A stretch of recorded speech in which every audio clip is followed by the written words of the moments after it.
beau pays, la bière est bonne et la nourriture également. Alors, avant de présenter le thème de ma présentation, si vous désirez avoir une copie du matériel que je vais utiliser ce soir, je vous invite à prendre en note l'adresse que vous avez en haut d'écran. Donc, en un seul mot, enseignementefficace.blogspot.ca. La présentation est téléchargeable en format PDF au moment où l'on se parle. Donc, ça évite de prendre une grande quantité de notes, ce qui fait que l'attention peut être focalisée sur le discours.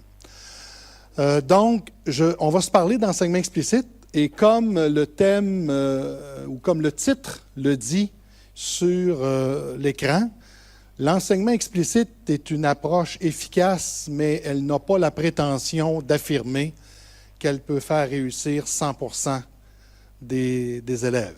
Je crois, et la recherche le supporte également, qu'aucune méthode pédagogique, aussi efficace soit-elle, peut provoquer et garantir la réussite de 100% de nos jeunes. Certaines approches ont des taux de succès élevés, donc, et c'est le cas de cette méthode d'enseignement-là, mais il serait faux de prétendre qu'elle permet la réussite de 100% des jeunes qui nous sont confiés. Alors, si on regarde le plan que je vous propose de suivre avec moi, quelques mots au départ sur le contexte éducatif qu'on retrouve un peu partout dans les pays industrialisés. Je ne veux pas m'étendre là-dessus, mais je veux prendre quelques minutes pour situer ma présentation dans un contexte plus large. Ensuite, quelques mots, rapides également, mais sur l'importance des données probantes en éducation. Moi, je suis de ceux qui prétendent que l'éducation doit être aussi, le domaine de l'éducation doit être aussi sérieux que la médecine.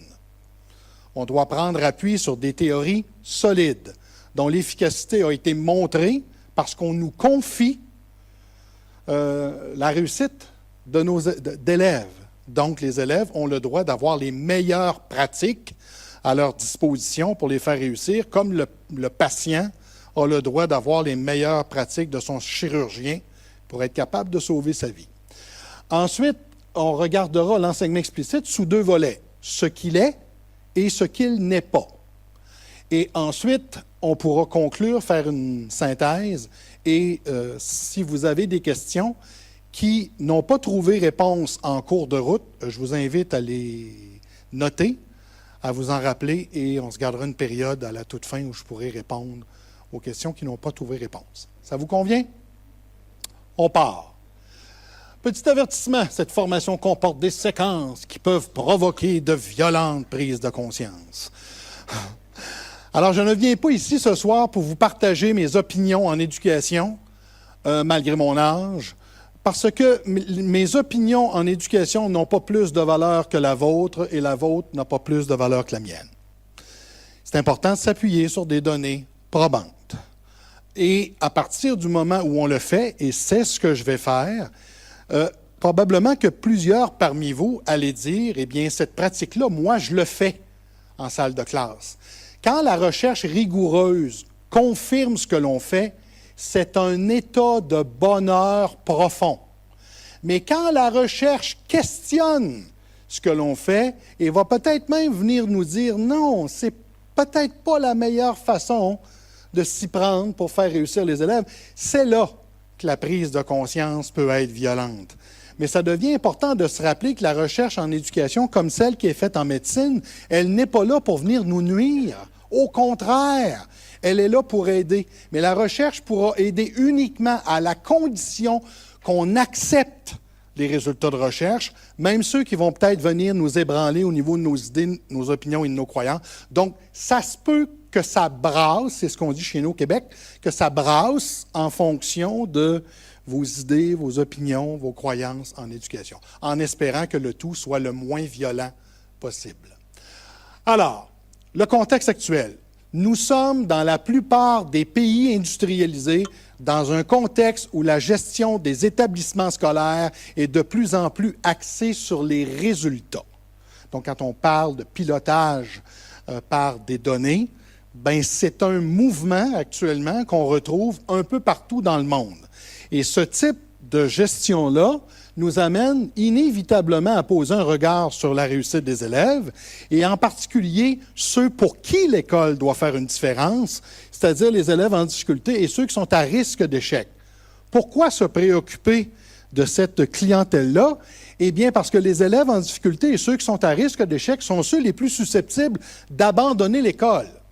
C'est ce qu'on appelle un facteur de risque. Et dans la majorité des études internationales, les retards scolaires, l'échec scolaire, un rendement faible, constitue un facteur fortement prédictif du décrochage scolaire. Chez nous, au Québec, une recherche récente de mes collègues disait ceci: il est maintenant reconnu que les difficultés scolaires et plus précisément l'échec scolaire ou un rendement faible constituent le principal facteur prédictif du décrochage scolaire. Donc, à partir du moment où on veut contrer ce phénomène-là, de façon un peu caricaturale, j'aurais tendance à dire, c'est simple contrer le décrochage, il faut les faire réussir. Et un jeune qui réussit pense nettement moins à quitter l'école que celui qui est en situation d'échec. C'est aussi ce que nous dit un des organismes états-uniens les plus importants sur la prévention du décrochage scolaire. Ces gens-là nous disaient, dès 2006, compte tenu des nombreuses recherches qui ont été faites sur l'efficacité de l'enseignement et des écoles, les décideurs, les enseignants et les chercheurs doivent considérer l'efficacité des méthodes et des pratiques d'enseignement utilisées auprès de ces élèves comme étant une stratégie pouvant prévenir le décrochage scolaire. Donc, oui, je caricature un peu en disant que c'est important de provoquer la réussite pour contrer le décrochage, mais des organismes spécialisés tiennent grosso modo le même discours. Allons voir les meilleures pratiques pour faire réussir les élèves qui ont le plus besoin de nous à l'école, c'est-à-dire les élèves moyens, les élèves à risque et les élèves qui sont en difficulté. Parce que comme enseignant, comme enseignante, on doit faire preuve d'humilité. Il y a des élèves qui n'ont pas besoin de nous à l'école. Un élève qui est performant n'a pas besoin de nous. La compétence enseignante, c'est faire apprendre ceux qui n'apprennent pas seuls. C'est ça, un enseignant qui est compétent. Or, qui n'apprend pas seul? L'élève moyen, l'élève à risque et les élèves qui sont en difficulté. Donc, à partir du moment où on pose des questions sur l'efficacité de l'enseignement des écoles, on ne peut pas répondre à ces questions-là avec n'importe quel type de données. C'est important d'utiliser ce qu'on appelle des données probantes. C'est un terme qui a été utilisé en médecine, qui maintenant est de plus en plus utilisé en éducation. Quand on parle de données probantes, à quoi fait-on référence? Eh bien, on fait référence à des pratiques de prévention ou d'intervention qui ont été validées par une certaine forme de preuve scientifique par opposition aux approches qui se basent sur la tradition, les conventions, les croyances ou les données non scientifiques. Alors, comment fait-on pour s'y retrouver? Quand on prend le temps de lire un écrit en éducation et qu'on veut savoir est-ce que cet écrit-là est fondé sur des données probantes ou pas, comment on peut s'y retrouver? Je vous présente rapidement, et rassurez-vous, nous ne ferons pas ensemble un cours avancé de méthodologie de la recherche, mais c'est important d'être capable de discriminer les différents types d'écrits qui sont publiés en éducation pour être capable de savoir, quand on pose des questions sur l'efficacité, quels sont les écrits les plus appropriés pour être capable de répondre à ce type de questions-là. Donc, vous avez à l'écran une taxonomie ou des types d'études qui sont publiées non seulement dans le domaine de l'éducation, mais dans la recherche en général. Et ça a été produit par le Réseau canadien de la recherche sur le langage et l'alphabétisation. Et ce que cette taxonomie-là nous dit, c'est que plus le niveau de recherche est élevé, plus le degré de contrôle des facteurs qui peuvent biaiser les résultats est tenu compte. Donc, les recherches de base où le niveau de contrôle est le plus faible, c'est ce qu'on appelle des recherches de premier niveau. À quoi fait-on référence? Bien, on fait référence à des rapports de comités d'experts, à des énoncés de consensus, à des communications par des autorités respectées, à des écrits professionnels. Donc, c'est un niveau faible. Pourquoi? Parce qu'il n'y a pas de devis qui permet de faire des comparaisons. On n'évalue pas de solutions alternatives et ça n'exclut pas non plus les explications alternatives. Le deuxième niveau de recherche, c'est des études corrélationnelles, des études de cas, des enquêtes, des études descriptives, de l'analyse de documents. Les devis sont mieux conçus, mais encore une fois, il n'y a pas de devis expérimental. On peut retrouver des analyses soit quantitatives ou qualitatives. À partir du troisième niveau, on peut avoir des études qui ont des schèmes pré-test, post-test, donc un groupe On mesure la performance au début et on remesure la performance du même groupe à la toute fin, mais il n'y a toujours pas de groupe de comparaison. C'est quand même un peu mieux conçu. On commence à contrôler des facteurs. À partir du niveau 3A, c'est le type de recherche minimale qu'on peut utiliser pour répondre à des questions sur l'efficacité de l'enseignement et des écoles. Parce que à ce niveau-là, on commence à avoir des études expérimentales, donc des études comparatives, où on a un groupe qui expérimente quelque chose et un groupe de comparaison ou un groupe contrôle avec lequel nous allons comparer ce que l'on fait dans un groupe avec ce qu'on ne fait pas dans l'autre groupe. Ensuite, on a au niveau 4 des études expérimentales avec assignation aléatoire. Donc, c'est exactement le même type de recherche que ce qu'on retrouve, par exemple, en médecine. Et finalement, au 4A, on retrouve des recensions systématiques de recherche expérimentale, des méga-analyses, des méta-analyses, et on retrouve aussi, encore à un niveau plus élevé, des synthèses ou des méta-analyses qui se sont concentrées uniquement sur les études qui ont des expérimentations avec un échantillonnage aléatoire. Donc, quand on pose des questions sur l'efficacité de l'enseignement des écoles, ce groupe de chercheurs-là recommande, c'est d'utiliser au minimum des recherches de niveau 3A, mais quand c'est possible d'aller encore plus haut au niveau de la taxonomie, c'est encore mieux. Parce qu'on doit se rappeler que plus une recherche est réalisée selon un protocole qui permet de contrôler l'influence de différents facteurs, plus les conclusions qui en découlent sont fiables et généralisables.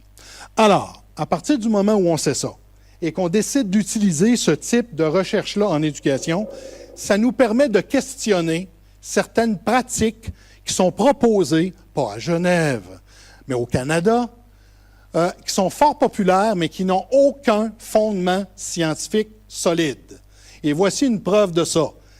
Les styles d'apprentissage, visuel, auditif, kinesthésique, c'est enseigné dans les facultés d'éducation depuis les années 60.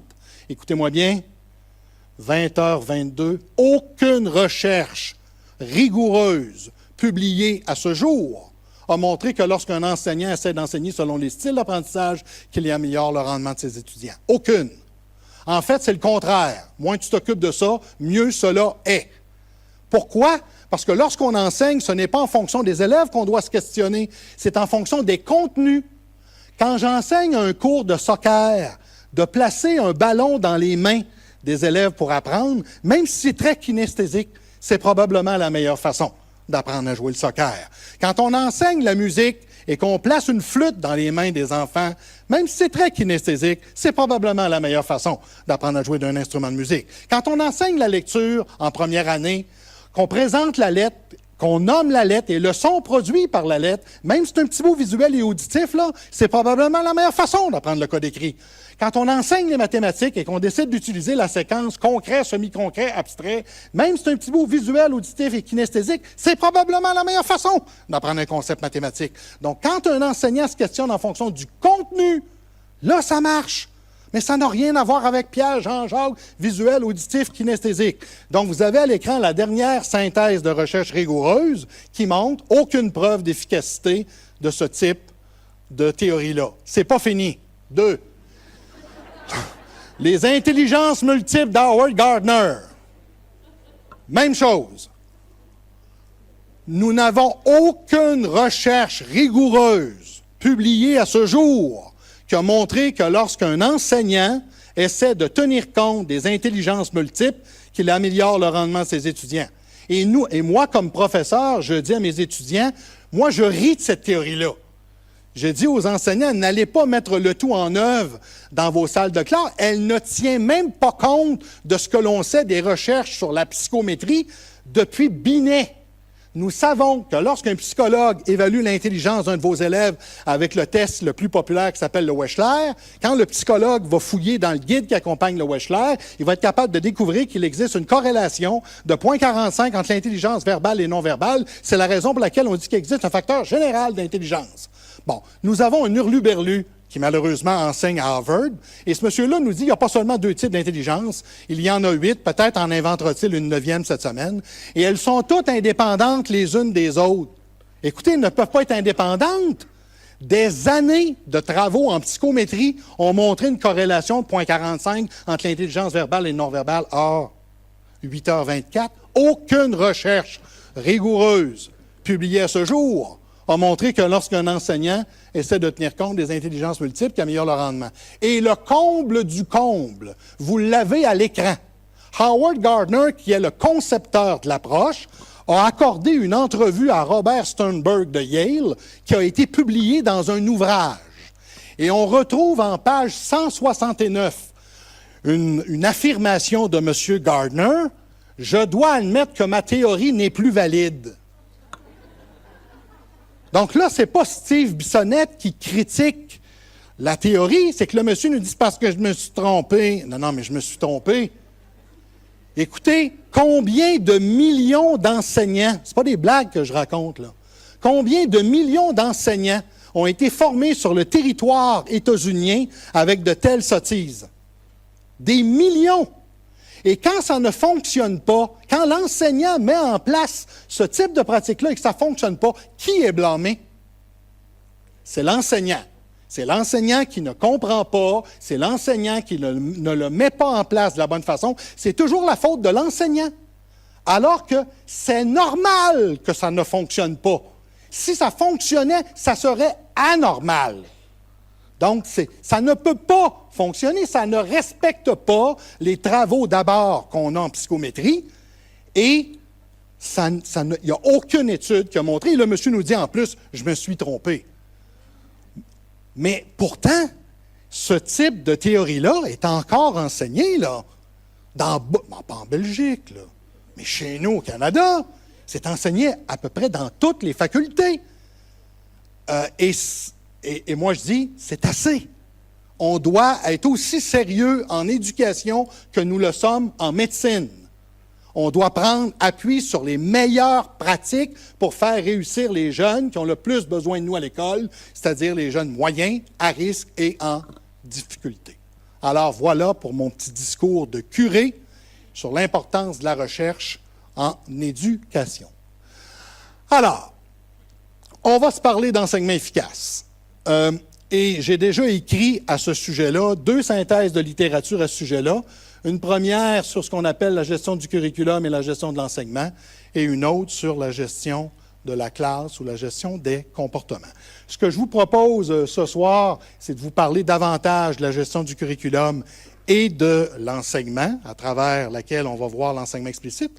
Et mercredi, pour les gens qui désirent revenir, on se parlera de la dernière dimension d'un enseignement efficace, c'est-à-dire la gestion des comportements, ou avec le soutien au comportement positif.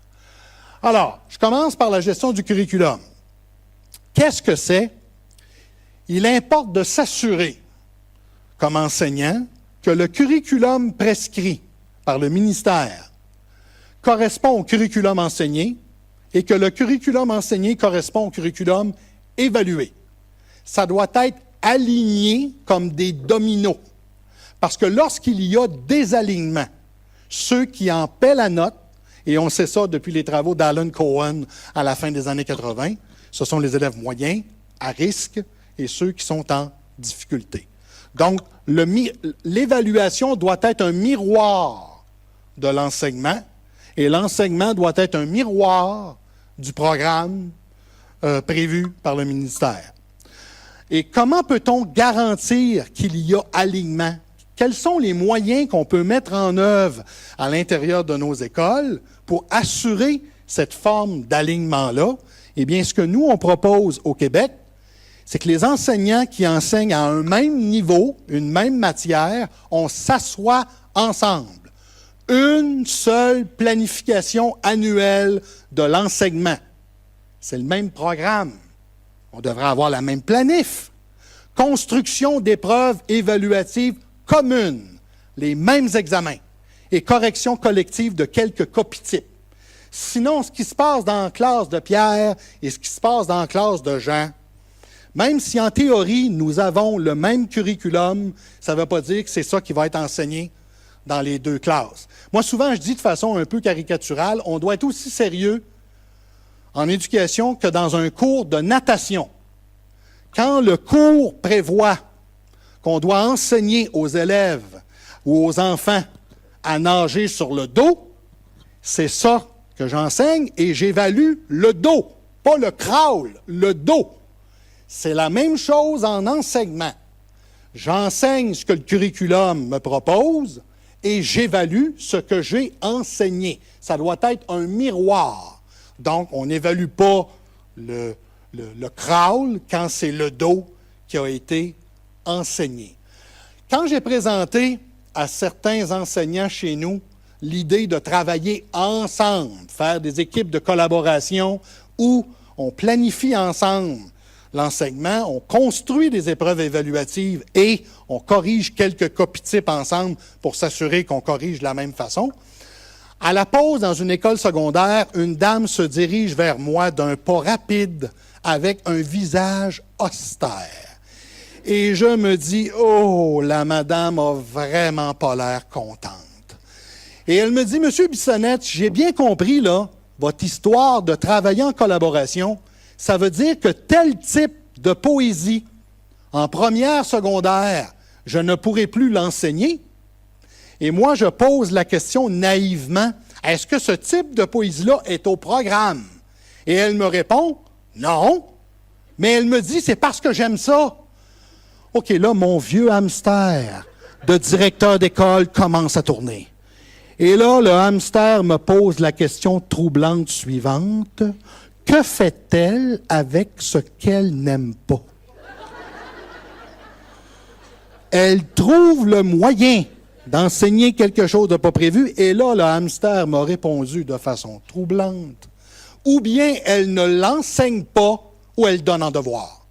C'est un ou l'autre. Comment se fait-il que cette enseignante-là a 40% d'échecs à l'épreuve finale de la commission scolaire en fin d'année? C'est parce que la madame, elle aime ça faire de la poésie. Écoutez, quand les enfants arrivent en deuxième secondaire et que l'enseignant demande, eh bien, l'année dernière, avec madame, vous avez vu telle notion, et qu'ils ont tous des yeux de poisson, c'est parce que les jeunes ne sont pas en train de mentir à l'enseignant. C'est parce que la madame, elle aimait ça faire de la poésie. Tu fais pas de la poésie! OK? Ton contrat de travail te mentionne que tu dois enseigner un curriculum qui est prescrit. Donc, tu n'enseignes pas le dos, tu enseignes le crawl. Donc, c'est ça qui est prévu, c'est ça qu'il faut être aussi sérieux à l'école que dans un cours de natation. À mon avis, actuellement, dans la majorité des systèmes éducatifs, c'est la dimension la plus négligée. On se parle beaucoup de méthodes pédagogiques, de méthodes didactiques.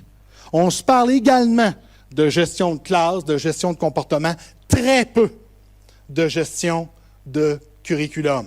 Et il y a des études importantes qui ont montré, entre autres les travaux de Eddie Hirsch aux États-Unis, qui ont montré que plus le curriculum est riche et plus le curriculum enseigné correspond au curriculum prévu et que le curriculum enseigné correspond au curriculum évalué, c'est un aspect hyper important pour augmenter les résultats des étudiants.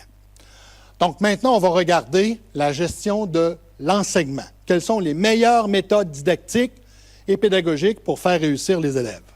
Alors, dans le cadre de ma thèse de doctorat, j'ai réalisé une méga-analyse.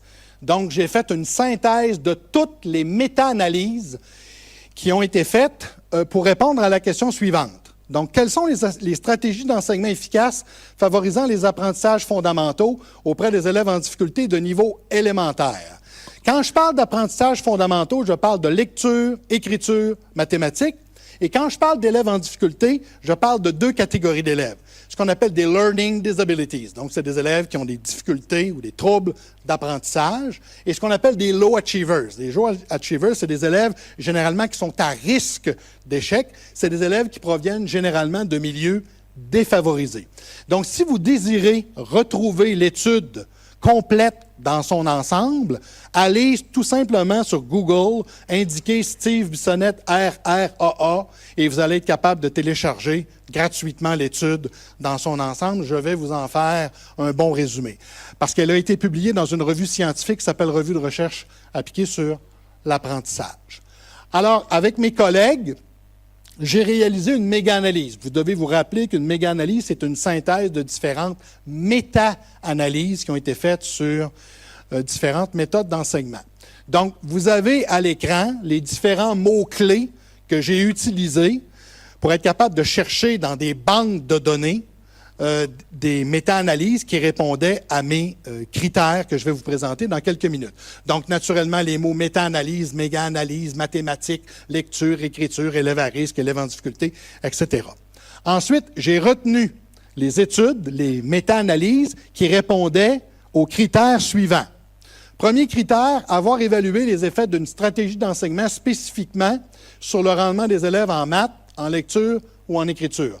Donc, quand des méta-analyses ont été faites sur autre chose, je ne les retenais pas. Autre critère important, avoir calculé, c'est-à-dire avoir quantifié les tailles d'effets pour la stratégie d'enseignement analysée, avoir été réalisé majoritairement auprès d'élèves de niveau élémentaire. Ensuite, avoir évalué les effets de la stratégie d'enseignement auprès d'élèves en difficulté ou à risque d'échec. Avoir analyser majoritairement des études ayant employé un devis de recherche de type expérimental ou quasi-expérimental avec un groupe de contrôle et avoir fait l'objet d'une publication dans une revue arbitrée par les pairs. Donc, quand on entre ces différents paramètres-là à l'intérieur de banques de données, j'ai été capable de trouver 11 méta-analyses qui ont été faites soit en lecture, soit en écriture, soit en mathématiques, soit auprès d'élèves en difficulté d'apprentissage ou à risque d'échec.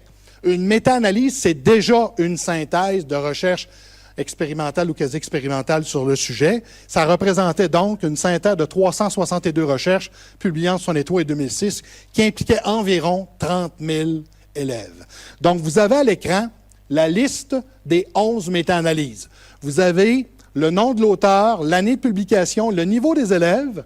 Parfois, c'est seulement l'élémentaire, mais dans certains cas, il y avait non seulement majoritairement des élèves de l'élémentaire, mais également des élèves du secondaire. Vous avez ensuite le type de difficulté des élèves, les différentes méthodes d'enseignement, la durée de l'intervention, le nombre de recherches synthétisées, le nombre d'élèves impliqués et la période de la méta-analyse. La première des choses sur laquelle je voudrais attirer votre attention, on possède beaucoup plus de résultats de recherche en lecture qu'on en a en écriture ou en mathématiques. Et pourquoi? La difficulté number one des élèves à l'école, c'est d'apprendre à lire. Si les systèmes éducatifs n'avaient qu'une seule priorité, c'est d'apprendre aux enfants à lire le plus rapidement possible. Actuellement, la littérature nous dit que lorsqu'on parle d'élèves en difficulté, entre 70 et 80 des élèves qui ont des difficultés d'apprentissage sont en lecture. C'est l'un des apprentissages les plus complexes à faire à l'école. Et ça donne bien, parce que s'il y a quelque chose que l'on commence à bien saisir, c'est comment faut-il enseigner de façon efficace la lecture. Ce qu'on connaît le moins, c'est le processus d'écriture. Au moment où moi j'ai fait la méga-analyse, une seule méta-analyse avait été publiée, et depuis ce temps-là, on en a une seule de plus. Et on commence à avoir quelques résultats en mathématiques.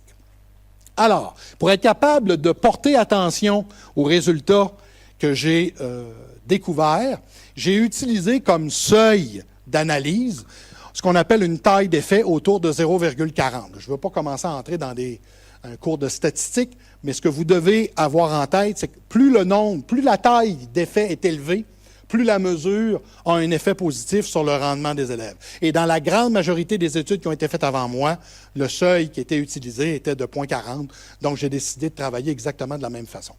Alors, vous avez à l'écran les résultats en ce qui concerne la lecture et l'écriture. J'ai été capable, avec mes collègues de l'Université Laval et de l'Université du Québec en Outaouais, de classer les différentes méthodes d'enseignement sous différentes catégories. Il y avait en lecture des méthodes pédagogiques associables à un enseignement plus structuré, plus directif, souvent qu'on appelle un enseignement qui est explicite.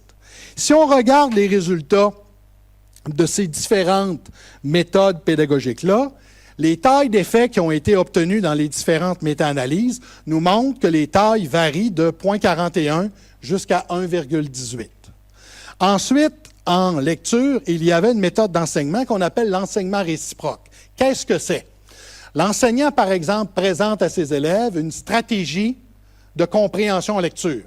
Je te le montre. Et ensuite, on demande aux élèves de se placer en équipe de 2. Et un élève doit réenseigner à son collègue la stratégie que monsieur ou madame a montrée au préalable. Et ensuite, on va intervertir les rôles. Donc, celui qui a expliqué change de rôle. C'est ce que moi j'appelle le mini-prof. Donc, on demande à des élèves de se réenseigner mutuellement une stratégie que monsieur ou madame a montrée au préalable. Donc, quand on regarde les résultats de l'enseignement réciproque en lecture, les résultats atteignent tout juste, mais atteignent le seuil minimal visé, qui est autour de 0,40. Bon, maintenant, en écriture, une seule méthode d'enseignement a été utilisée. C'est un enseignement explicite, dont les résultats sont drôlement intéressants, autour de 0,81. Bon, maintenant, si notre objectif est de provoquer l'échec scolaire, aucun problème. On sait exactement ce qu'on doit faire. On doit employer des pédagogies constructivistes. Et dans ce cas-ci, on parle de la méthode Whole Language. Nous n'avons pas en français l'équivalent à 100% de la méthode Whole Language. Par contre, ce qui s'en rapproche le plus, c'est la méthode globale en lecture. Donc, dans ce cas-ci, les résultats sont négatifs. Ça veut dire que l'élève, non seulement ne progresse pas, c'est préférable de ne rien faire que d'utiliser ça. C'est ça que ça veut dire, là. Les enfants n'apprennent pas à lire en globalisant les mots. On sait depuis les années 20 qu'un enfant apprend à lire en connaissant le nom de la lettre, le son produit par la lettre, la fusion et la segmentation. C'est comme ça qu'on apprend à lire. Donc, je répète, là, moi, ce qui me préoccupe, c'est les élèves en difficulté et à risque d'échec. Donc, de présenter des approches globales à cette clientèle-là, les effets sont clairs, négatifs. C'est préférable de ne rien faire que de faire ça.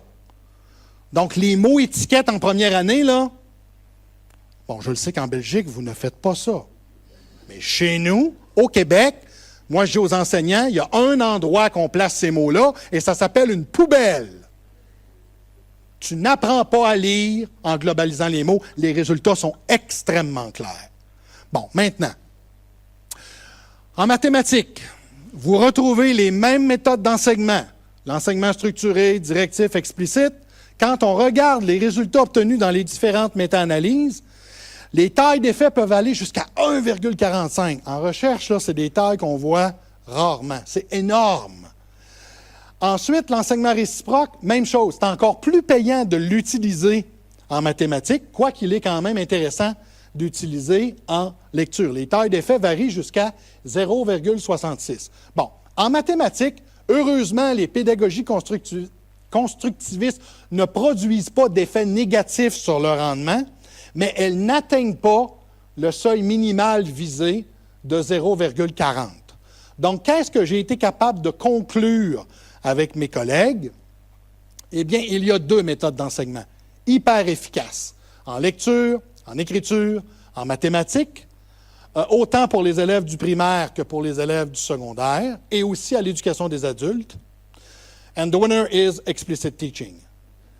La meilleure méthode d'enseignement pour un public en difficulté ou à risque d'échec, c'est l'enseignement explicite. Et la deuxième méthode, c'est l'enseignement réciproque. Alors, est-ce que d'autres recherches ont été publiées, pas nécessairement auprès d'élèves spécifiquement en difficulté, qui montrent également l'importance d'un enseignement explicite? La réponse est oui. Vous avez à l'écran des méta-analyses produites par les collègues états-uniens, entre autres le National Reading Panel, qui représente à ce jour une des études les plus imposantes jamais publiées dans l'histoire de l'éducation pour identifier les meilleures méthodes pour apprendre aux enfants à lire. Ce groupe de chercheurs-là a fait l'analyse de 100 000 recherches expérimentales publiées au cours des 30 dernières années. Le temps consacré à cette étude-là a été de 3 années.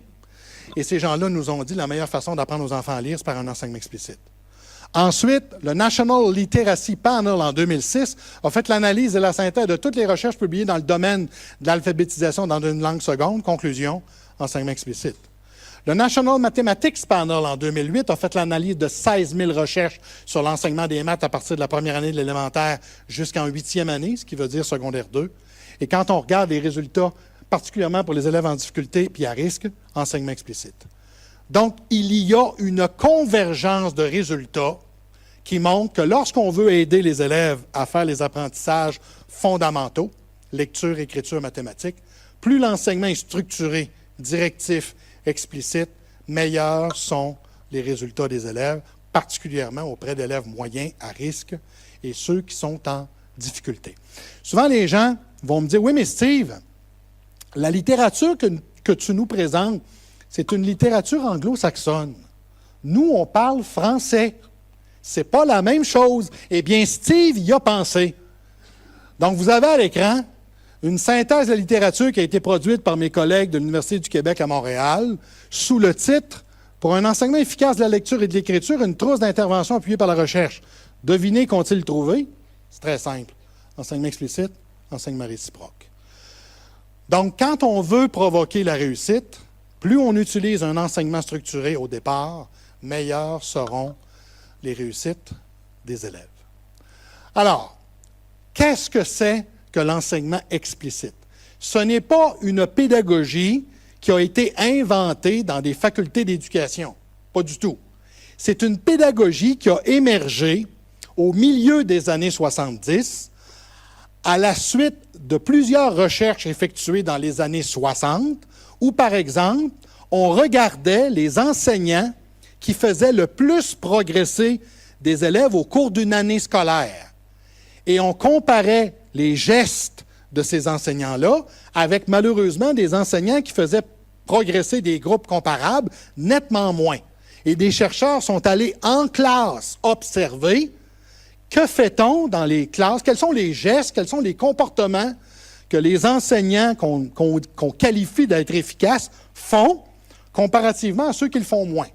Et en 1976, pour la première fois, Barack Rosenschein, qui est le père de l'enseignement explicite, a publié un article sous le titre « Explicit Teaching ».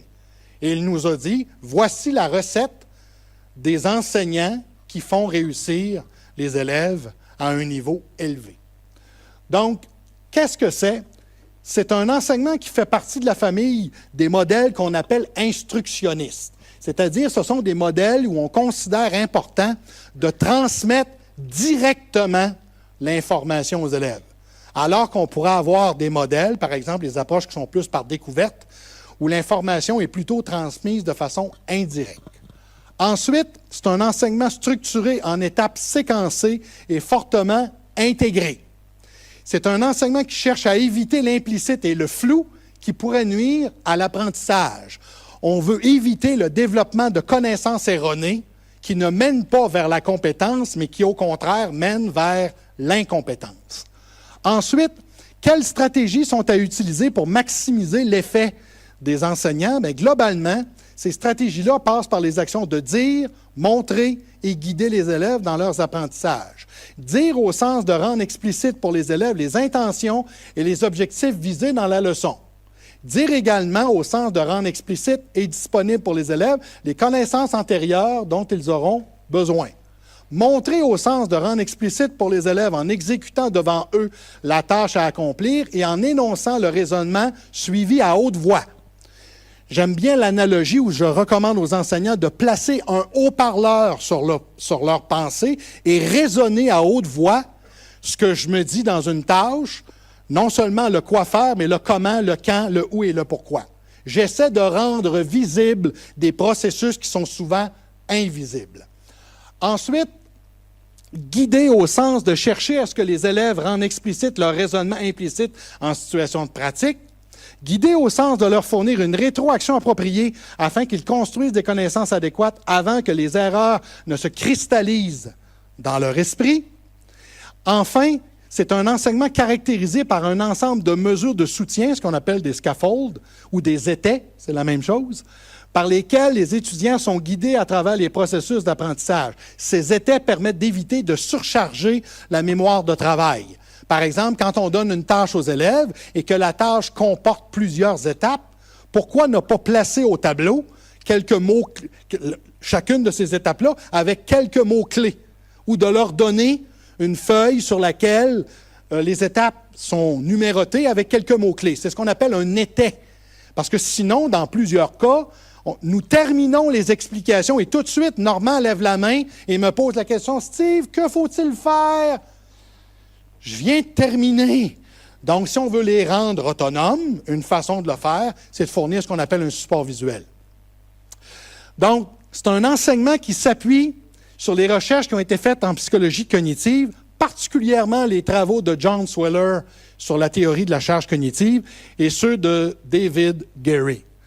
Donc, Sweller actuellement, dont les travaux ont été traduits en français par André Tricot, qui enseigne à Toulouse, dans un volume qui s'appelle « La charge cognitive », nous dit « Quand on place les élèves dans un contexte trop rapidement où il y a beaucoup d'informations, la mémoire de travail devient surchargée et à ce moment-là, les apprentissages ne sont pas possibles. » George Miller nous avait déjà dit en 1956 que la mémoire humaine peut traiter environ 7 blocs ou 7 unités d'information. C'est la raison pour laquelle, au départ, les numéros de téléphone avaient 7 chiffres, en passant. Hein? Parce que la mémoire de travail, quand tu répètes des choses dans ta tête, tu peux retenir environ 7 unités d'information. Les travaux plus récents ont tendance à nous dire que 7 est maintenant trop. C'est beaucoup plus 4 ou 5 unités d'information qu'on est capable de retenir. Donc, si on place les élèves dans un contexte où la complexité arrive trop rapidement, Sweller nous dit, la mémoire de travail devient surchargée et à ce moment-là, les élèves sont incapables de faire les apprentissages prévus. Donc, l'enseignement explicite procède généralement du simple vers le complexe, où la matière est séquencée et la raison pour laquelle le succès est obtenu, c'est parce que, sans le savoir, les chercheurs respectent les limites de la mémoire de travail humaine. Donc, c'est une raison importante qui explique le succès de cette méthode-là. La deuxième raison, on la trouve dans les travaux de David Gary. Gary nous dit, lorsqu'un enfant apprend, que ce soit à l'école ou à l'extérieur de l'école, il y a 2 types d'habiletés que l'enfant peut apprendre. Il y a d'abord des habiletés que lui appelle des habiletés cognitives primaires. Donc, c'est des habiletés qui vont s'apprendre par soi-même et en découverte. Exemple, apprendre à parler. Aucun parent a enseigné formellement à ses enfants comment parle-t-on. Ça prend un sujet, un verbe, un complément, et on met ça au bon temps. Non, non, non. L'enfant a appris à parler en parlant, comme il apprend à marcher en marchant, comme il a appris à socialiser en socialisant. Mais on n'apprend pas à lire en lisant. On n'apprend pas à écrire en écrivant, et on n'apprend pas à calculer en calculant. Pourquoi? Parce que Gary nous dit, ce ne sont pas des habiletés cognitives primaires qu'on apprend à l'école. Ce sont des habiletés cognitives secondaires, dont le niveau de complexité est beaucoup trop élevé pour qu'on soit capable de l'apprendre par nous-mêmes. Et une des preuves que Gary cite souvent, il y a des endroits sur la Terre où les enfants ne peuvent pas aller à l'école. Ou bien l'école est trop loin, ou l'école n'existe pas dans leur quartier. Dans tous ces endroits-là, les enfants apprennent à parler, il n'y a pas de problème. Les enfants apprennent à marcher, il n'y a pas de problème. Pas personne qui apprend à lire, pas encore moins à l'algèbre en maths. Pourquoi? Parce que ça ne s'apprend pas par l'osmose inversée puis l'œuvre du Saint-Esprit. Ça s'apprend par enseignement. C'est la raison pour laquelle a été créé un endroit qu'on appelle l'école, avec des gens qui s'appellent des enseignants. C'est trop compliqué pour que tu apprennes ça par toi-même. Tu as besoin d'autrui, et ça s'appelle un enseignant. Donc, ces travaux-là servent en quelque sorte de cadre théorique aux résultats de recherche sur l'efficacité de l'enseignement qui ont été conduites depuis plus d'une quarantaine d'années. Parce qu'au départ, les chercheurs avaient pris connaissance des pratiques qui amélioraient le rendement, mais les chercheurs n'étaient pas capables d'expliquer pourquoi ce type de pédagogie-là améliore le rendement des élèves. Eh bien, plus tard, à partir des années 80, quand les premiers travaux en psychologie cognitive ont largement été plus diffusés, à ce moment-là, les chercheurs ont dit « Ah oui, on respecte les limites de la mémoire de travail. On comprend maintenant mieux pourquoi cette méthode-là donne des bons résultats. Donc, ça ne veut pas dire qu'on évite les tâches complexes, mais nous n'apprenons pas au départ par le complexe. Aucune compétence se développe du complexe vers le simple. Aucune. Les compétences se développent du simple vers le complexe. John Anderson, Lynn Ritter, Herbert Simon, Carnegie Mellon. On n'apprend pas à conduire sur l'autoroute la plus achalandée lors de la journée où le trafic est bondé, là. Oui, c'est une tâche authentique, je le sais. Mais est-ce que c'est la meilleure façon d'apprendre à conduire? Si on désire mourir, oui. Si on désire rester en vie, non. Donc, une compétence ne se développe pas. Il n'y a pas un modèle théorique rigoureux qui supporte. Le piano, on ne commence pas avec un concert à l'opéra. OK? Même si c'est une tâche complexe puis c'est une tâche authentique. On commence par apprendre la gamme. OK? Et ensuite, on va reproduire plein de choses de base et ensuite, la compétence peut se développer. Donc, qu'est-ce que c'est que l'enseignement explicite? Ce qui est proposé et par Rosenschein et par les travaux que j'ai réalisés avec Clermont-Gauthier et aussi les travaux actuellement qui sont tenus à Mons avec l'équipe de Marc Demeuse. Donc, on pense qu'il y a 3 temps importants dans l'acte d'enseigner. D'abord, la préparation. Ensuite, un temps d'interaction avec les élèves, c'est-à-dire c'est l'enseignement proprement dit, et l'importance de consolider. Je vais parler rapidement du moment d'interaction avec les élèves, où on devrait toujours retrouver ce qu'on appelle une mise en situation, où on va présenter l'objectif d'apprentissage. On peut également avoir une courte activité pour vérifier ce que les élèves connaissent déjà sur le thème, ou tout simplement pour piquer leur curiosité. Ensuite, on rappelle les connaissances antérieures, et par la suite, l'enseignement débute avec un modelage, une pratique guidée, une pratique autonome, et on termine la leçon par une objectivation. C'est-à-dire, on doit aider les élèves à trier parmi ce qui a été vu, entendu et fait, ce qui est important de retenir. Donc, quand on regarde les 3 étapes, les 3 moments clés d'une leçon d'enseignement explicite, Rosenschein nous dit, les enseignants qui font progresser le plus les élèves à l'école font un modelage. Qu'est-ce que c'est? C'est lorsque je fais une présentation, une démonstration, l'enseignant s'efforce de rendre explicite tout raisonnement qui est implicite en plaçant un haut-parleur sur sa pensée, en raisonnant à haute voix devant les élèves, non seulement le quoi faire, mais le comment, le quand, le où et le pourquoi. Par exemple, vous pouvez avoir des élèves autant au primaire qu'au secondaire qui n'ont pas appris à faire une inférence en lecture. Ils n'ont pas compris qu'en compréhension texte, parfois la réponse se trouve dans le texte, parfois un bout dans le texte, un bout dans ta tête, parfois seulement dans ta tête. Quand la question posée demande « Qu'est-ce que l'auteur a voulu dire par ?» ne cherche pas dans le texte « L'auteur a voulu dire par 2 points ». Là. Tu ne le trouveras pas. C'est ce qu'on appelle faire une inférence. Mais l'inférence, ça s'enseigne. Un enfant de 4 ans est capable de faire une inférence si on lui enseigne. Je suis en première année. Le texte dit « Paul sort avec son parapluie ». Question de compréhension posée, quelle température fait-il dehors? Oui, mais ne cherche pas température 2 points égale pluie, là. Tu ne le trouveras pas. Mais ça s'enseigne, ça. Donc, qu'est-ce que l'enseignant va faire en modelage? Première étape, on transforme notre question en qu'est-ce que l'on cherche? Bon, à cause du mot température, on cherche le temps qu'il peut faire dehors. Bon, mais quels sont les possibles? Il peut faire soleil, il peut venter, au Québec, il peut neiger, il peut mouiller, on fait l'inventaire des possibles. Ensuite, je prends le temps de relire mon texte et je porte attention aux mots ou aux groupes de mots qui me font penser à température. Et dès que je les ai trouvés, je me pose la question, à quoi cela me fait-il généralement penser? On part. Paul sort avec... Ah oui, parapluie! À quoi ça me fait penser? Parapluie, Québec, il pleut constamment. Donc, ou bien il pleut ou il y a apparence de pluie. Je viens de le faire en accéléré, là, mais un enseignant qui fait ça rend visible des processus qui sont souvent invisibles. Est-ce que l'élève qui est premier de classe a besoin de ça? Non. Et il n'a pas besoin de vous non plus. C'est l'élève moyen, l'élève à risque et l'élève en difficulté qui, lui ou elle, a particulièrement besoin de ce type de pédagogie-là. Donc, c'est la première étape. Et souvent, on a tendance à penser que c'est l'étape la plus importante. Ce n'est pas celle-là. C'est l'étape numéro 2. Pratique dirigée. Maintenant, je pourrais utiliser mon enseignement réciproque. Placez-vous en équipe de 2. Voici la procédure pour faire une inférence. Je vous donne de courts textes et de courtes questions et je vais demander à un élève de réenseigner à son collègue ce que je viens de montrer et ensuite on va intervertir les rôles. Et pendant que les élèves se réenseignent mutuellement, l'enseignant marche sa classe comme un bon cultivateur marche sa terre. Pour 2 raisons. Frotter les oreilles à ceux qui ont besoin de se faire frotter, c'est ce qu'on appelle utiliser la proximité physique en gestion de classe.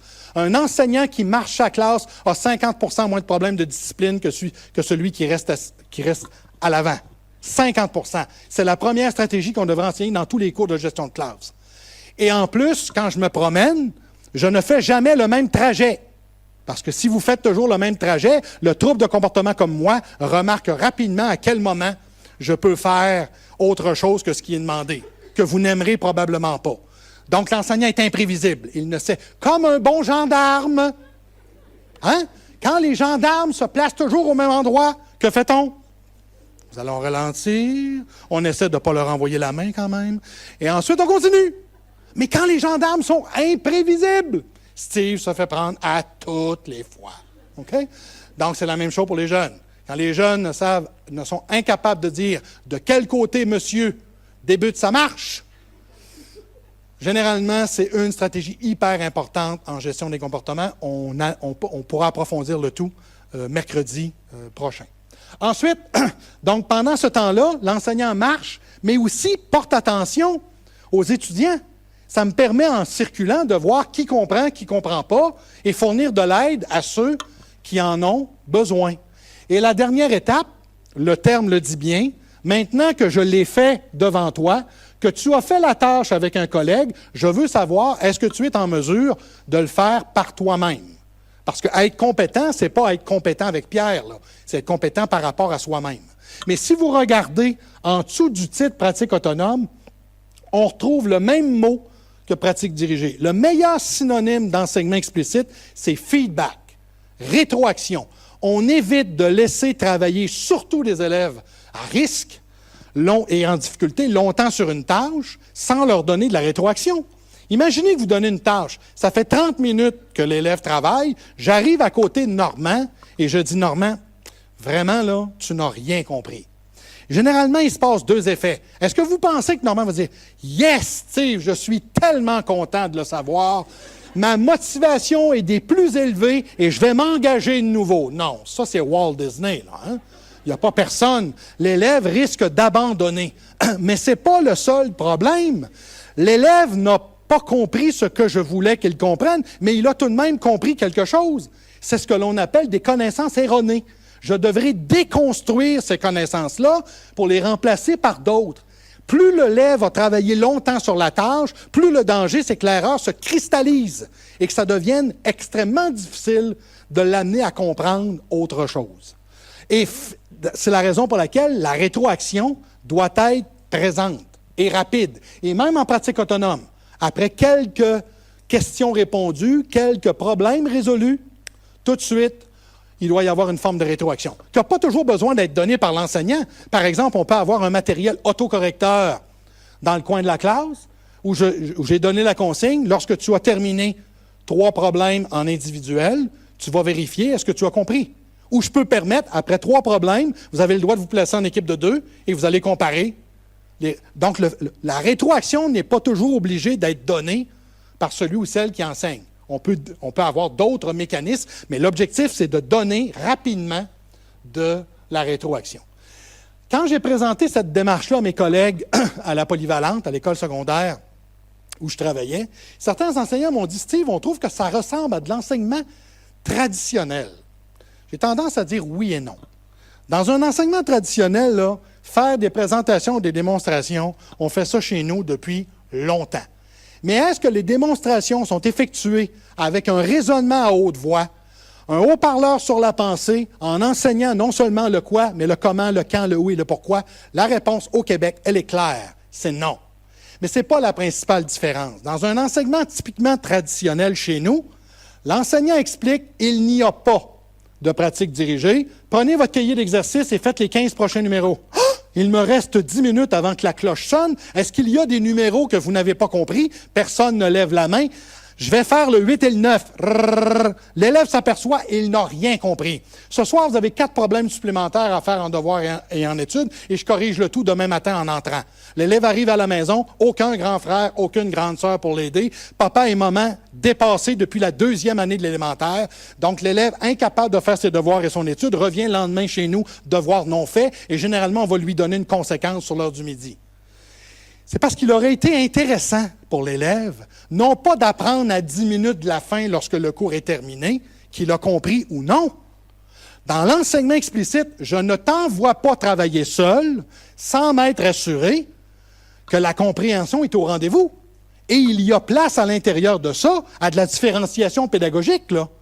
Peut-être que certains élèves iront en pratique autonome plus vite que d'autres, parce que je sais très bien que ces élèves-ci, si je les envoie travailler seuls trop rapidement, ils n'y arriveront pas. Je l'ai vu en circulant que la compréhension n'est pas suffisamment solide. Donc, je pourrais travailler avec ces élèves-là plus longtemps en pratique dirigée et d'autres pourront aller en pratique autonome plus rapidement. Donc, il y a moyen de tenir compte de la différenciation à l'intérieur de cette démarche-là. Rosenshine résumait l'enseignement explicite en disant « I do, we do, you do ». Je fais devant toi, nous faisons ensemble et tu fais à ton tour. Une autre façon de le résumer, mon temps, notre temps et ton temps. Je veux vous montrer comment on peut transformer des inégalités sociales en inégalités scolaires quand l'enseignement explicite est peu ou pas utilisé. Et je vais le faire à partir d'un exemple lorsque ma fille est en première année. Ça fait longtemps de ça, le monsieur est vieux. Mais c'est un exemple qui peut également s'appliquer au niveau secondaire. Lorsque Frédéric est en première année, elle me dit « Papa, la semaine prochaine, j'ai une production orale à faire en classe, une communication. » Je dis « Ah oui? » Il dit « Qu'est-ce que tu as à faire? » Elle me répond « La madame nous a donné une feuille et tout est indiqué sur la feuille. » C'est correct, va chercher ta feuille. Elle revient, elle avait raison. La semaine prochaine, elle devait prendre la parole et parler devant les amis de la classe de sa peluche préférée. Elle devait dire qui lui a donné, à quelle occasion, pour quel motif, pour quelle raison. Et son discours devait être structuré, logique et cohérent. Première année. Je demande à Frédéric, est-ce que la madame, elle l'a fait devant vous? Est-ce qu'elle vous a dit, écoutez-moi bien là, je vais vous le montrer. Ensuite, vous allez vous placer en équipe de 2 et je vais circuler pour vous fournir de l'aide. Et la semaine prochaine, chacun le fera pour le vrai. Frédéric me dit, non, papa, la madame n'a pas fait ça. J'ai dit, qui va le faire avec toi, Frédéric? Elle dit, c'est toi, papa. Ça va, je suis dans le domaine de l'enseignement. Mais la semaine prochaine, nous allons évaluer des enfants sur un objet d'enseignement qui n'a jamais été enseigné, ni au primaire, ni au secondaire. La production orale, c'est pas le boulot des parents, c'est le boulot des enseignants. Un enseignant, c'est fait pour enseigner, puis un parent, c'est fait pour parenter. Est-ce qu'on peut nous blâmer? Non. Nous ne l'avons pas appris à l'université. Est-ce qu'il y a de l'espoir? Tout à fait. Lisanne Lafontaine, thèse de doctorat sur l'enseignement explicite de la production orale, matériel construit chez Chenolière Éducation, autant au primaire qu'au secondaire. Maintenant que vous savez ce que vous savez, vous ne pouvez plus faire la même chose que lorsque vous ne le saviez pas. La production orale, ce n'est pas le boulot des parents, c'est le boulot des enseignants. Alors, des ressources sur l'enseignement explicite. La province voisine du Québec, qui est l'Ontario, qui est l'un des rares endroits sur la planète à avoir réussi leur réforme. C'est-à-dire que dans leur contexte à eux, les résultats des élèves se sont améliorés suite à la réforme scolaire. Qu'est-ce qu'ils ont fait, donc, en Ontario? C'est assez simple. Ils ont créé un secrétariat en littératie-numératie. Ils ont réuni des experts et ils ont demandé à ces gens-là quelles sont les meilleures méthodes pour faire réussir les élèves au primaire, au junior high school, c'est-à-dire cycle moyen, et au secondaire. Et devinez qu'est-ce qu'ils ont trouvé? Enseignement explicite, enseignement réciproque. Et l'ensemble des enseignants de la province, de la maternelle jusqu'en 12e année, ont reçu de la formation sur ces 2 méthodes pédagogiques-là. Et les résultats des élèves ont fait brrrrum, alors que c'était une des provinces au Canada où les résultats étaient les plus décevants. Le ministère de l'Éducation a créé un site qui s'appelle atelier.on.ca. Donc, ça ne coûte rien et vous avez des exemples pour les gens du primaire, à partir du préscolaire jusqu'en 6e année, d'exemples de leçons d'enseignement explicite ou d'enseignement réciproque, autant dans le domaine de la littératie, c'est-à-dire la lecture et l'écriture, et aussi de la numératie. Ce n'est pas parfait, mais c'est très bien fait. Donc, ça ne coûte rien. Vous pouvez prendre tout ce que vous voulez voler. Le ministère donne l'autorisation sur le globe pour être capable de prendre ce que l'on veut. Ensuite de ça, qu'est-ce que ce n'est pas? Ce n'est pas de l'enseignement traditionnel ou magistral, c'est-à-dire une transmission des informations sous forme de monologue. L'enseignement explicite peut être très interactif avec du questionnement et de la rétroaction, particulièrement lors de la pratique dirigée. Ensuite, ce que ce n'est pas. Tous les enseignants font cela, puis on a toujours fait ça. C'est en partie vrai, parce que les stratégies identifiées ont été observées auprès d'enseignants performants, mais tous les enseignants ne sont pas performants. Certains n'appliquent pas de manière constante ni adéquatement ces stratégies-là. Ce que ce n'est pas non plus, c'est un contexte où l'élève est passif. L'élève est actif, il est en interaction avec l'enseignant et aussi avec d'autres élèves, particulièrement lors de la pratique dirigée. Ce que ce n'est pas non plus, c'est de l'instruction directe. Souvent, on a tendance à confondre enseignement explicite avec direct instruction. Ce n'est pas la même chose. Le direct instruction, qu'est-ce que c'est? C'est une approche curriculaire. C'est une approche qui a été développée dans les années 60 par Engelmann et c'est une méthode clé en main où elle se matérialise par un ensemble cohérent de manuels, de progression, de tests évaluatifs et les leçons sont scriptées. C'est-à-dire, on remet dans le matériel pédagogique ce que l'enseignant doit dire en salle de classe. Donc, on est loin d'avoir seulement un enseignement explicite, là. Par contre, la pédagogie qui est proposée pour accompagner ces manuels-là, oui, c'est une démarche d'enseignement explicite. Mais ce n'est pas d'abord une méthode pédagogique, c'est d'abord de l'ingénierie de curriculum. Ensuite de ça, ce que ce n'est pas, un enseignement centré uniquement sur l'enseignant au détriment de l'élève. Parfois, c'est une critique qu'on entend. C'est une opposition qui est un peu bancale. Les deux s'occupent de l'étudiant et présupposent que l'enseignant fait quelque chose. C'est probablement plus juste de parler de stratégies d'enseignement directes et de stratégies d'enseignement qui sont indirectes. Ensuite, ce n'est pas non plus un enseignement qui ignore les différences individuelles. Il est possible de faire de la différenciation pédagogique à l'intérieur de la démarche, comme je l'ai présenté. Ce n'est pas non plus un enseignement qui a des effets négatifs sur les dimensions affectives. L'enquête la plus importante jamais réalisée dans l'histoire de l'éducation, c'est le projet Follow Through, qui a été réalisé aux États-Unis avec 352 000 élèves sur une période de 10 ans, où on a mesuré différentes approches pédagogiques sur le rendement des élèves, et les méthodes plus explicites ont eu des résultats non seulement sur les apprentissages de base, mais aussi sur les mesures cognitives et aussi affectives. Plus on provoque le succès des élèves, généralement, plus les élèves sont heureux. Moins tu réussis quelque chose, moins c'est agréable, ce quelque chose-là. Ensuite, ce n'est pas non plus une simple explicitation de l'objet de savoir en fin de séance et des supports à l'étude. Certains collègues français ont tendance à réduire l'enseignement explicite à une simple explicitation.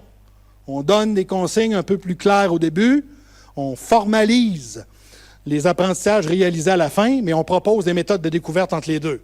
C'est pas ça, l'enseignement explicite, là. Ça n'a jamais été ça depuis les années 60. Donc, faut-il toujours enseigner de façon explicite? Non! À quel moment est-il approprié d'avoir un enseignement plus structuré?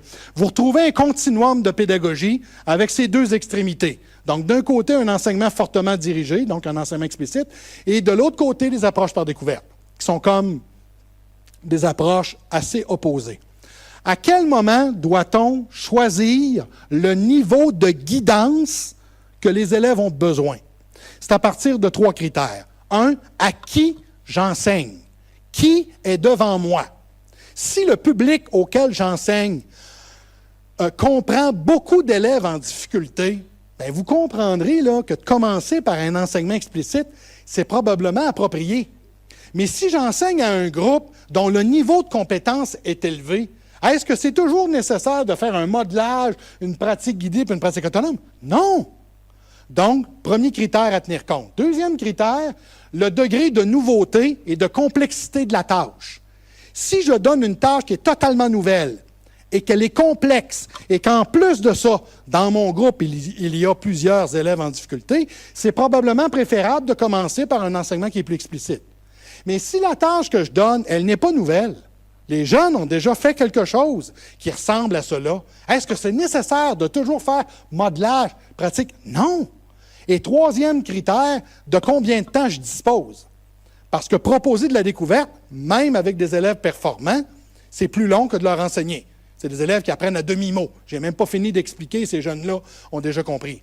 Donc, pour éviter les paradigmes et les guerres idéologiques, comment fait-on pour choisir l'approche qui convient le mieux? À qui je m'adresse? Quel est le degré de nouveauté et de complexité de la tâche? Et de combien de temps je dispose? Et j'ajuste à ce moment-là le niveau de guidage qui est requis et ça me permet de ne pas... on a des mouvements de balancier en éducation. Hein. On passe d'approches très, très, très structurées à des approches peu structurées. On voit que ça ne marche pas. On revient à des approches... Arrêtons ces modes-là.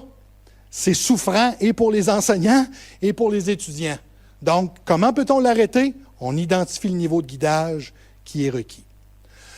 Mais il y a toujours des ingrédients qu'on peut utiliser au quotidien. Pas l'ensemble de la démarche d'enseignement explicite, mais il y a des stratégies qu'on aura avantage à utiliser à chaque leçon d'enseignement.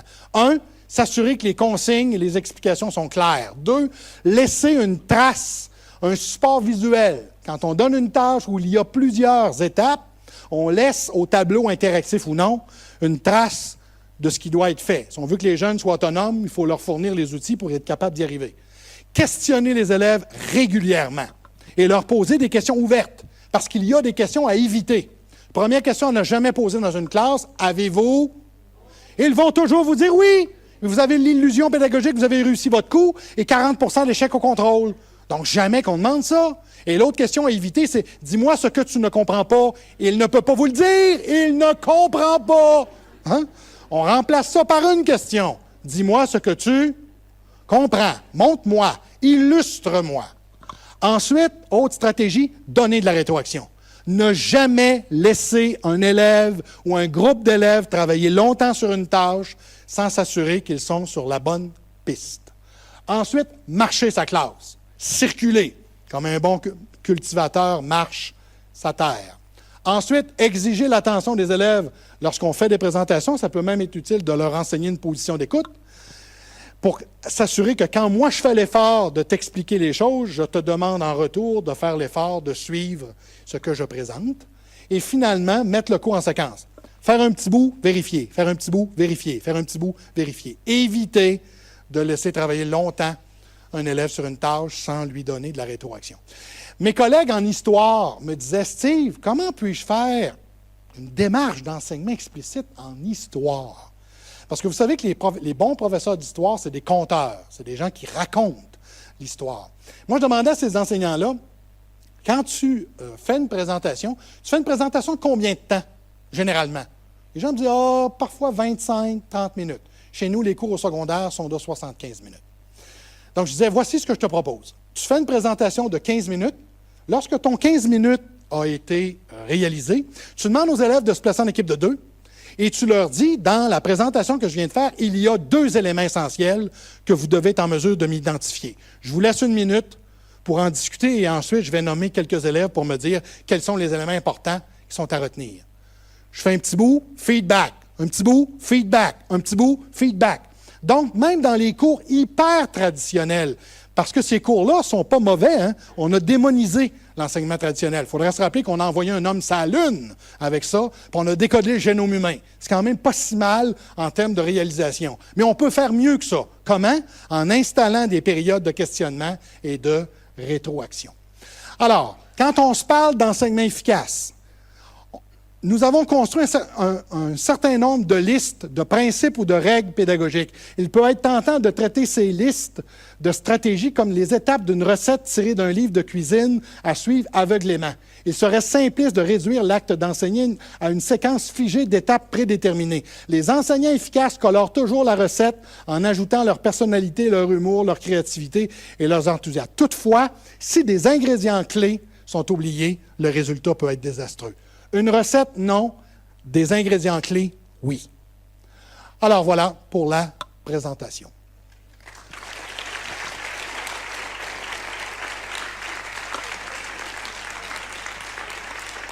Je vais céder le micro s'il y a des gens qui veulent me poser des questions.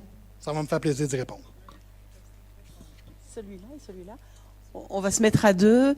Là, il suffira de parler dans celui-ci. Normalement.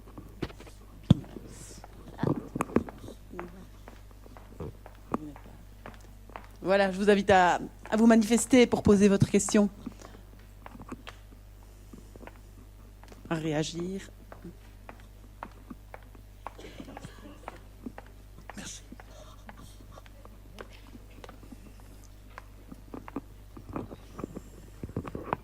Bonjour, alors moi j'ai une question sur le travail à chaque fois de groupe ou l'enseignement réciproque. Oui. Est-ce que vous formez les binômes par exemple ou est-ce qu'on les laisse se mettre ensemble sachant qu'il y a des différences de niveau? Ça dépend de l'intention pédagogique poursuivie. Si l'intention pédagogique se situe au niveau social, ce qu'on appelle l'apprentissage du vivre ensemble, la composition des binômes est nettement moins importante. Si l'objectif est d'apprentissage, généralement, ce qui est recommandé, c'est d'avoir un élève un peu plus performant avec un élève plus faible. Mais là, on ne place pas dans une même équipe le plus performant de la classe avec le moins performant. L'écart est trop grand. Donc, il faut que l'écart soit quand même assez proche. Ça répond à votre question? Est-ce qu'il y aurait d'autres questions? Oui, madame, à ma gauche. À votre droite, mais à ma gauche. L'étude, c'est des instruments qui peuvent être utilisés, entre autres, en psychologie, pour mesurer l'intelligence des élèves. Donc, c'est des tests standardisés qui sont utilisés pour mesurer l'intelligence, qui existent depuis des lunes. Et c'est la raison pour laquelle je disais que Gardner n'a pas tenu compte de cette littérature-là qui avait montré qu'il existe de forts liens statistiques entre l'intelligence verbale et non verbale. Alors que lui disait que toutes les intelligences sont indépendantes les unes des autres. Elles ne peuvent pas être indépendantes, là. Une centaine d'années ont montré le contraire. Et de plus, le monsieur nous a dit, c'est parce que je me suis trompé.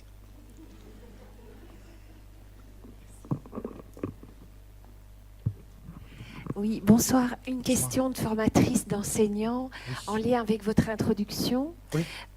Dans la formation des enseignants, cette formation est couronnée par un travail de fin d'études, un peu en mémoire, où on demande à nos étudiants de mobiliser des référents théoriques et de mener une pratique éclairée par ces éléments théoriques.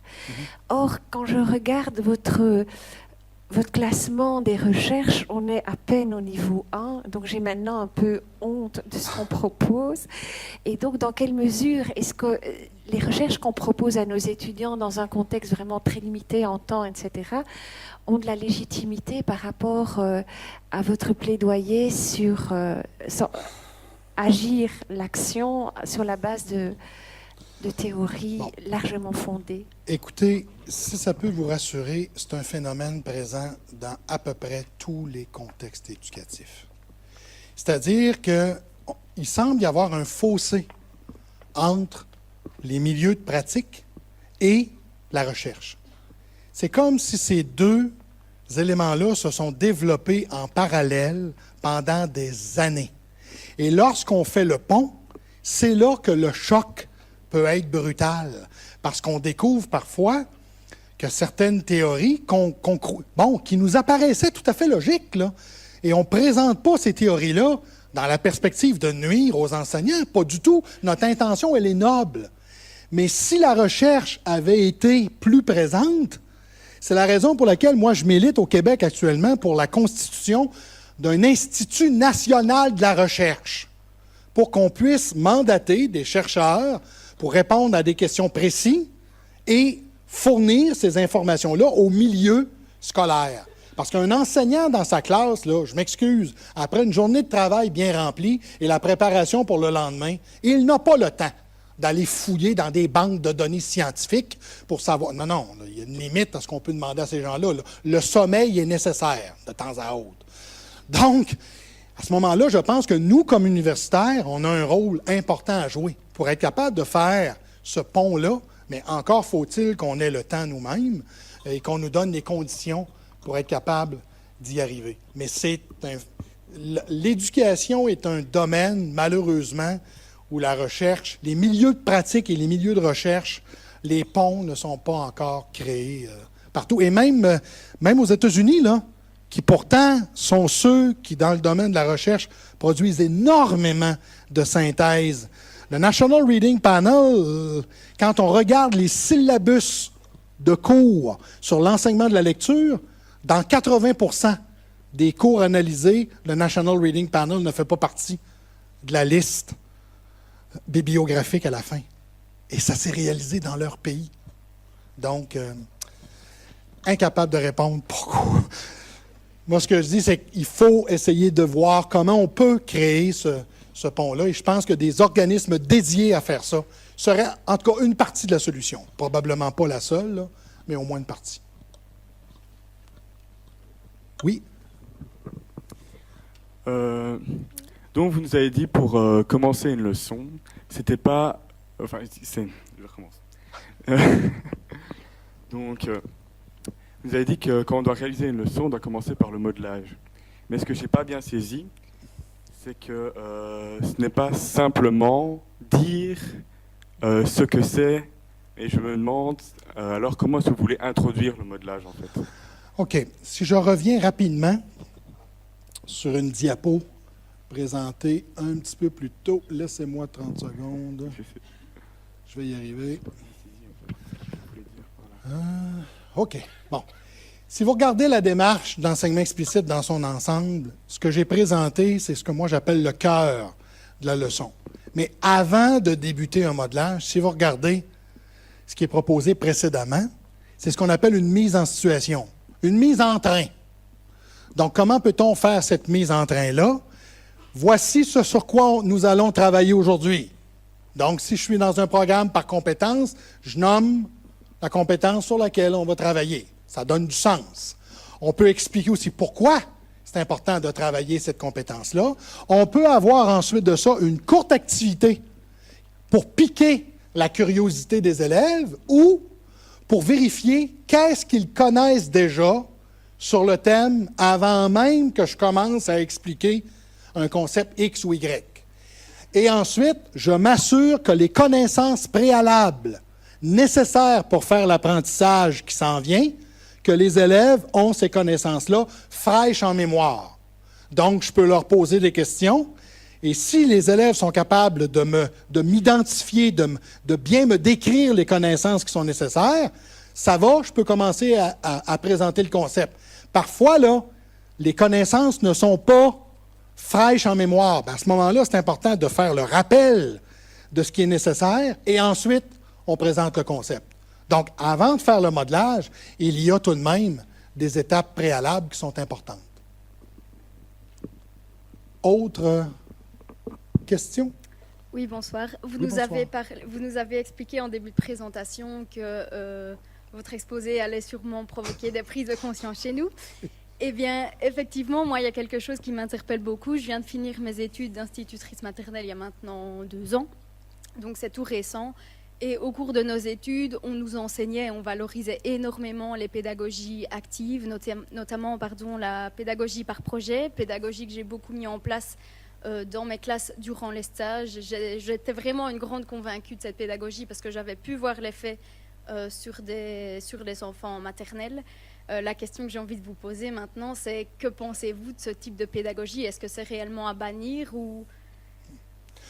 Revenons à ce que je disais tout à l'heure. Je vais vous rassurer.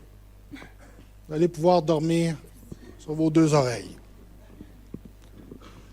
On doit éviter le mouvement de pendule qu'on voit toujours en éducation, où on passe d'approches constructivistes, socio-constructivistes, à des méthodes souvent, à un retour du balancier. Au Québec actuellement, là, avec la réforme qu'on vit, on est passé de méthodes par découverte importantes, et maintenant, le seul buzzword, c'est-à-dire le seul mot d'ordre et du ministère et toutes les formations continues qui sont données, explicit teaching. Et moi, je dis aux gens, non, ce n'est pas mieux de passer de l'un à l'autre. Donc, comment doit-on choisir la pédagogie qui convient le mieux à votre contexte? C'est en fonction de ces critères-là. À qui je m'adresse? quel est le degré de nouveauté puis de complexité de la tâche. Est-ce que je vais placer trop rapidement les élèves dans un contexte où il y aura surcharge cognitive? Ensuite, quel est le temps dont je dispose? À partir du moment où je réponds à ces questions-là, c'est ce qui me permet de voir à quel moment, par exemple, un projet est-il approprié. On ne doit pas bannir les projets, pas du tout. Mais il faut se poser la question, à quel moment le projet est-il le plus propice? Et c'est ce qui nous permet de ne pas tomber dans des idéologies et avoir des guerres de paradigme. Le tout dure en éducation depuis beaucoup trop longtemps. Donc, c'est la raison pour laquelle je réponds. Est-ce qu'il faut toujours enseigner explicite? Non. Faut-il toujours faire des projets? Non. C'est la même réponse. Et le choix doit toujours se faire en fonction des 3 critères que vous avez à l'écran. Et ça nous permet d'être de véritables professionnels de l'enseignement. J'exerce mon jugement sur le niveau de guidage le plus approprié pour faire apprendre mes élèves, dans mon contexte, dans ma classe. Voilà. Oui. En écho à la question qui vient d'être posée, il faut peut-être aussi situer que l'enseignement en Belgique commence à 2 ans et demi. Oui, je sais. Qui est préscolaire. Oui. Et donc, il y a peut-être aussi une spécificité. Je pense que les éléments, les ingrédients peuvent être tout à fait transférables. Et il y a beaucoup de travaux en Belgique francophone sur le maternel. Mais il faut aussi peut-être prendre en compte que pour un tout jeune enfant de 2 ans et demi, on n'est pas dans le même type d'apprentissage. Donc, C'est clair. je pense que c'est peut-être bien que vous rebondissiez là-dessus par rapport à la question qui a été posée. Mais les critères à ce moment-là sont exactement les mêmes. À qui je m'adresse? Il a 2 ans et demi. Je devrais en tenir compte. C'est préférable. C'est préférable. Donc, je dis, les critères sont toujours les mêmes. Mais à ce moment-là, le niveau de guidage ne sera pas le même. Autre question?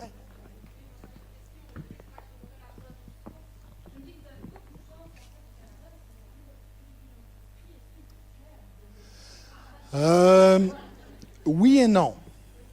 C'est-à-dire qu'au début de la réforme, il était extrêmement flou et les résultats des petits Québécois aux épreuves internationales suite à l'implantation de la réforme ont chuté de façon dramatique. Et par la suite, le ministère a proposé ce qu'on appelle une progression des apprentissages, où maintenant les connaissances particulièrement sont hiérarchisées du plus simple au plus complexe. Oui, tout à fait. Tout à fait. Les compétences sont toujours là, mais les programmes sont maintenant beaucoup plus précis, alors qu'au tout début, les connaissances n'étaient pas dans le curriculum. On avait seulement des énoncés de compétences. Et il n'y avait pas de connaissances. Une compétence ne se développe pas sans connaissances. Non, seulement pour le Québec. Parce que chaque province est autonome en matière d'éducation. Donc, on retrouvait à ce moment-là, dans nos provinces, dans les différentes provinces canadiennes, des systèmes qui parfois avaient des ressemblances, mais dans d'autres cas, qui étaient diamétralement opposés. Et ce que l'Ontario a fait, l'Ontario avait des curriculums flous, ont créé des curriculums précis, et le Québec avait, avant sa réforme, des curriculums précis qu'il avait transformés en curriculum flou. Et la recherche sur les curriculums est claire, là. Plus un enseignant sait exactement ce qu'il doit enseigner, plus les probabilités que ce quoi-là se produise sont grandes. Mais si le curriculum me laisse un choix important, bien, vous comprendrez que ce qui va se passer dans la classe de Pierre puis dans la classe de Normand, ça risque d'être fort différent. D'où l'importance de s'asseoir ensemble, planification annuelle de l'enseignement, construction d'épreuves évaluatives communes et correction collective de quelques copies types. Sinon, là, quand la madame fait de la poésie, là, les enfants sont envoyés à l'abattoir, malheureusement. Est-ce qu'il y aurait d'autres questions? Oui, madame. Parmi vos interventions, avez-vous eu l'occasion de rencontrer les pouvoirs organisateurs et les réseaux qui ont le choix des méthodes pédagogiques? Donc, ce sont eux qui ont la main, notamment quant au bénéfice de certaines pédagogie mise en place. Est-ce qu'on a main dans l'écriture des curriculums? J'ai rencontré, je suis déjà venu une première fois au mois de mai dernier à Mons, où j'avais rencontré passablement d'individus. Est-ce que ces gens-là faisaient partie des structures dont vous parlez? Je ne pourrais pas répondre. J'en ai vu d'autres récemment aussi. Honnêtement, je ne suis pas capable de vous dire avec certitude est-ce que j'ai rencontré ces gens-là. J'espère que oui, mais est-ce que... Ça va? Oui. Oui. C'est vrai qu'il pourrait y avoir... officiellement, je pense qu'ils n'étaient pas là en nombre, en tout cas, à Mons. Moi, j'étais là aussi et je ne les ai pas repérés, en tout cas. Mais il y en avait peut-être, hein, mais bon, pas tous. Je peux juste ajouter quelque chose concernant peut-être le léger mouvement de diffusion de recherche en Fédération Wallonie-Bruxelles. Enfin, léger. Il y a quand même, dans le cadre du pacte d'excellence, on a eu un rapport sur l'evidence-based policy. Et dans le cadre des outils, il y a 8 consortiums disciplinaires qui vont réaliser des outils dont l'avantage par rapport à enseignant.be sera que c'est les outils qui seront mis en ligne via la Fédération Wallonie-Bruxelles devront avoir été validés. Et on va justement, chaque outil, on est en train de faire ça à l'Université de Liège. Notre rôle est justement de catégoriser les outils selon une grille de validation qui prend en compte le type de typologie qu'on a là, en laissant toute sa place à différentes méthodologies, mais en disant quand même là, c'est validé par une recherche de type expérimental ou pas. Et donc là, ce sera disponible en français. Et c'est vrai qu'il y a très peu, malheureusement, d'outils pour le moment disponibles en français, mais il y a quand même voilà, une avancée avec le pacte dans ce domaine-là. Génial. Est-ce qu'il y aurait autre... Écoutez, je demeure disponible s'il y avait d'autres questions. Je vous souhaite une bonne soirée. Merci de m'avoir entendu et bonne continuité.